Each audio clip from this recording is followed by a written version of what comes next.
ఓం గం గణపతయే నమ. ఓం శ్రీ మాత్రే నమ. ఓం శ్రీ గురుభ్యోం నమ. రవి బుధులు మేషరాశి నుండి వృషభ రాశిలోకి మారుతున్నారు. మేషం నుంచి వృషభం ఓకే. రవి బుధులు ఒకే రోజున మారుతున్నారు చూసారా. 15వ తారీఖునే రవి, 15th మే.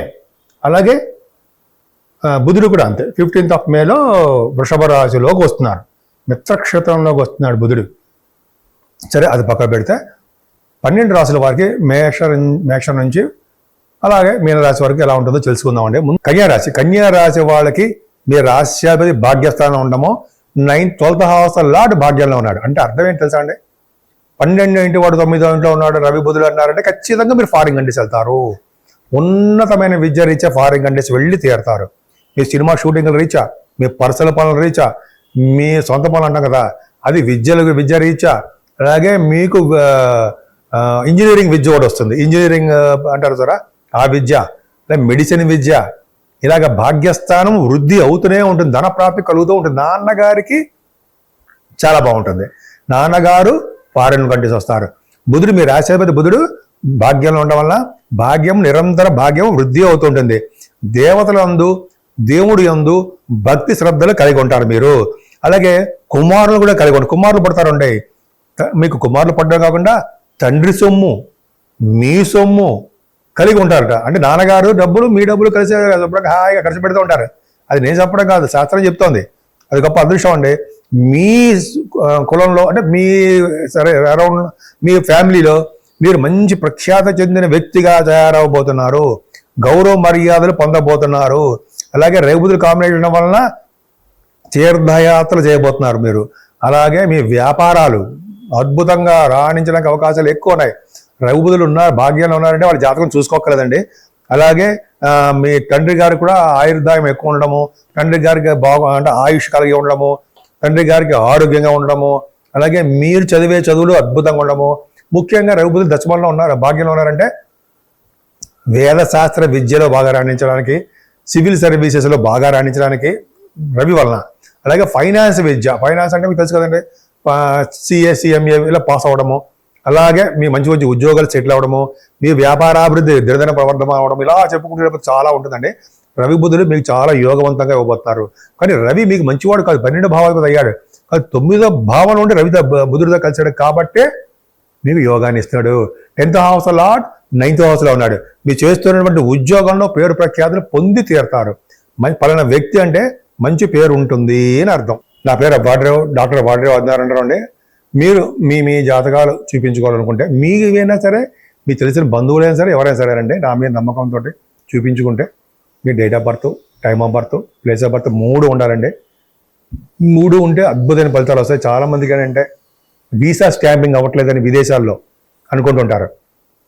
ఉద్యోగం రావట్లేదురా బాబు, ఉద్యోగం అని చాలామంది ఫోన్ చేస్తుంటారు కూడా చెప్పిన వాళ్ళందరికీ వచ్చాయి. నేను చెప్పిన తర్వాత వచ్చాయి. కొన్ని డేట్స్ పెడతానండి, ఆ డేట్స్ ప్రకారం వస్తాయి. ఉద్యోగాలు రావట్లేదని, లేకపోతే అక్కడ బిజినెస్లు, ఇంటర్నేషనల్ ట్రేడింగ్లో కూడా సక్సెస్ కాలేకపోతున్నామని, స్టాక్ మార్కెట్స్ వాటిల్లో కూడా మేము సక్సెస్ కాలేకపోతున్నామండి అనేది ఒకటి. అలాగే medicine Vidya, engineering Vidya, masters in law, ఆ విద్యలు వాటిలో కూడా మేము రాణించలేకపోతున్నాం. చాలా చాలా ఉండడానికి అవకాశం ఉంది. మీరు విద్యలో కానీ మీరు మీ ఏ పాట ఏదైనా పర్లేదండి. అంటే ఏ ఆస్పెక్ట్ అయినా, అదే వివాహం కావట్లేదనో, ఉద్యోగాలు రావట్లేదనో, అదే మ్యాచ్ మేకింగ్ అంటే వధూవరుల యొక్క జాతకాల పరిశీలన, అదొకటి మోస్ట్ ఇంపార్టెంట్ అండి. చాలామందికి నేను చూస్తుంటాను అలాగే. సో ఇదో విధంగా తక్కువ ఖర్చుతో చేస్తుంటాను. అది కూడా ఎక్కువ వేలకు తీసేసుకున్నాను. అదో పక్క పెడదాం. ఏదో ఒకటి ఇంపార్టెంట్ అండి మరి మనకి. సో ఈ విధంగా ఏ ఆస్పెక్ట్ అయినా సరే మీరు ఉంటే నాకు పంపించండి, నేనే డైరెక్ట్గా మీతో మాట్లాడతాను. అలాగే నేను షూట్స్లో ఉన్నా, లేకపోతే జాతకాలు చెప్తున్నా కబుక్క నేను ఫోన్ లిఫ్ట్ చేయలేకపోవచ్చు, మా మిస్సెస్ గారు మాట్లాడతారు. లేదా మీరు వాట్సాప్లో మెసేజ్ పెట్టేయండి, నేనే తర్వాత చూసి మీకు మెసేజ్ మాట్లాడతాను, మీకు ఏం కావాలి అనేది. ఫీజులు కూడా చెప్పడం ఎంత అవుతుంది అనేది, అది కూడా మనం దాంట్లో మాట్లాడుకోవచ్చు. సో ఈ విధంగా ఉంటుందండి, భయపడాల్సిన అవసరం లేదు. ఇంకా చెప్పాలంటే మీకు వాస్తు రీత్యా కూడా చిన్న చిన్న డౌట్లు ఏమైనా ఉన్నా, మీకు ఆల్రెడీ తెలుసు అనుకోండి, వాస్తు రీత్యా కూడా ప్రాబ్లమ్స్ ఉన్నా, డౌట్లు ఉన్నా, అది కూడా నేను చెప్పడానికి సిద్ధంగా ఉంటాను, ప్రాబ్లం లేదు. ఇప్పుడు మనం రవి బుధుల గురించి చెప్పుకున్నామండి. రవి కొన్ని రాసుల వారికి ఇబ్బంది కలిగిస్తూ ఉంటాడు. ముఖ్యంగా 11వ భావం అంటే రవి మంచివాడు కాదు కదా, కొన్ని కేంద్రపత్య దోషాలు, కొంతమందికి బుధుడు రవి బుధుల వారి కాంబినేషన్ చాలా ప్రాబ్లమ్స్ ఉంటాయి. సో 12 రాశుల వారికి చెప్పదగ్గ సూచన ఏంటంటే, పైగా ఈ మాసం కూడా మనకి వైశాఖ మాసం కూడా వచ్చిందండి.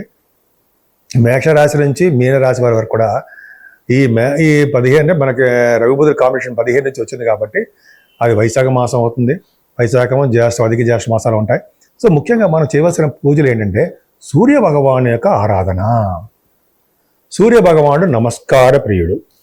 అలాగే సూర్య భగవాన్ని ఎర్రని పుష్పాలతో పూజించడము, ఆదిత్య హృదయం చేయడము, సూర్య భగవాన్ చేయడం వల్ల అంటే సూర్య భగవాన్ నమస్కారం పెట్టడం వల్ల ఆరోగ్యము ఐశ్వర్య ప్రదాత కూడా సూర్య భగవానుడే. కాబట్టి ఒక్క నమస్కారం పెట్టడం వల్ల ఆయన ఎంతో సంతోషిస్తుంటాడు. సూర్య భగవానికి ఆదివారం పూట మెత్తటి అన్నపరవాణం, బెల్లంతో వేసి ఉండినటువంటి అన్నపరవాణం నైవేద్యం పెడితే ఆయన చాలా ప్రీతిపాత్రంగా ఉండి చాలా సంతోషించి మీకు అన్ని సర్వస్వభావాలు అయ్యేట్ చేస్తుంటాడు. ముఖ్యంగా రాజకీయ రంగంలో పదవులు గెలవడము, అలాగే కోర్టు కేసుల్లో అటువంటి ప్రాబ్లమ్స్ అంటే వాటిని గెలవడము, కొంతమందికి సంతానం లేకపోతే సంతానం ఉండడము, ఇలాగ అనేక రకాలుగా ఆయన మంచి చేస్తూనే ఉంటాడు. బుధుడు కూడా అంతే. విష్ణువు, ఈయన రవి కూడా సూర్య భగవానుడు విష్ణు కదండి. విష్ణువు అంటే వెంకటేశ్వర స్వామి ఆరాధన చేయడం వలన, వెంకటేశ్వర స్వామి వారి దగ్గర అఖండ దీపారాధన చేయడం వలన, ఒక్కబొత్తితోటి అంటే గుడి టెంపుల్స్లో ధ్వజస్తంభం దగ్గర ఒక దూరంగా పెట్టడం వలన, గాలి కారిపోకుండా జాగ్రత్త చూసుకోండి, వేయడం వలన చాలా సకల శుభాలు కలుగుతాయండి. ముఖ్యంగా సూర్య భగవాన్ ఆలయాలు సందర్శిస్తే చాలా చాలా మంచిది. అరసవెల్లిలో కానీ తిరుపతిలో కూడా ఉన్నాడండి సూర్య భగవానుడు, చాలా పవర్ఫుల్. నేను చాలాసార్లు చూస్తూ ఉంటాను, వెళ్ళినప్పుడల్లా కంపల్సరీగా వెళ్తా. పద్మావతి అమ్మవారి గారి దగ్గర చెరువు దగ్గర సరస్సు దగ్గర ఉంటారండి ఆయన. చాలా మంచి పవర్ఫుల్గా ఆయన సందర్శించుకోకుండా రాకండి. తిరుపతి వెళ్తే చాలా పవర్ఫుల్ ఆయన. సో సూర్య భగవాన్ యొక్క పవర్ ఉందంటే మనం పవర్లో ఉంటాం కదండి, అడ్మినిస్ట్రేషన్ పవర్ అంటాం కదా. రాజకీయ రంగంలో కానీ గవర్నమెంట్ సంబంధించిన వాటిలో కానీ ఎక్కడైనా సరే మనగాళ్ళే. వాళ్ళు ఏంటంటే హుందాగా ఉంటారు. వాళ్ళు హుందాగా ఉంటే రాజలక్షణాలతోటి బ్రహ్మాండంగా మంచి వాకింగ్ చేసుకొని బ్రహ్మాండంగా ఉంటారు. సో రవి బుధుల వలన మీకు బుధుడికి సంబంధించిన అమ్మవారి పూజలు, విష్ణు ఆలయాల దర్శనాలు, విష్ణుమూర్తి వెంకటేశ్వర స్వామికి తులసిమాలు సమర్పించడాలు, అలాగే వెంకటేశ్వర స్వామిని ఇప్పుడు మనకి మాసంలో కూడా మనకి మల్లెపూలు వస్తుంటాయి. మల్లెపూలతో పూజించిన, మల్లెపూల దండ వేసిన సూర్య భగవాను కూడా చక్కటి ఆరోగ్యవంతులుగా ఐశ్వర్యవంతులుగా శుభాలు చేకూరుతూ ఎప్పుడూ ఆనందంగా ఉండడానికి అవకాశాలు ఎక్కువ ఉన్నాయి. అంతేకాదండి, ఇలా చేయడం వల్ల రవి బుధులు పూజించడం వల్ల మీ వ్యాపారాల్లోనూ, విద్యలోనూ, భార్యాభర్తలకు అనురాగ బాంధవ్యంలోనూ, అలాగే భార్యాభర్త పెళ్లి కాని వారికి పెళ్లి అవడంలోనూ, సంతానం లేని వారి సంతానం, ఇవన్నీ కార్యక్రమాల్లో కూడా సూర్య భగవాన్ రవి బుధుల కాంబినేషన్ ఇంపార్టెంటే. సూర్య భగవాన్ని పూజించిన వాడికి ముఖంలో ఫేస్లో ముఖంలో తేజస్సు ఉంటుందంటారు సరే, అలా తేజస్సుగా వెలిగిపోతూ ఉంటారు.